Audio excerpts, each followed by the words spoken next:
So I'm going to show you how to create a poll in Messages on your iPhone 17 or 17 Pro. So you can go into any iMessage chat.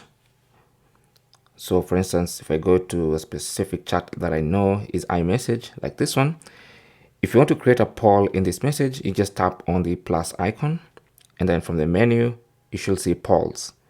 Tap on that, and then now you can start with your poll choices. So I'm gonna say yes, the other choice, tap enter, put in the other choice, enter the other choice, and then you can go and add another choice if you want to. But now I can now put in my comment or question.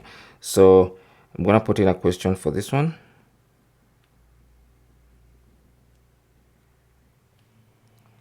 So it's basically, are we going to the bar? And then they can choose yes, no, maybe. And this is more effective in group chats. Okay.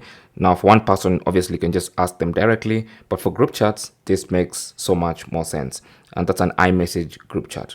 Now, once you're ready, you can just hit the send button, and that's going to send that as a poll. So if I tap on send, as you can see, that's going to be the question, and then the choices are going to be there. And if you want to, you could start with the question and then put in the poll later, and then they can choose whether it's a yes, no, or maybe. All right. Thanks for watching, and good luck.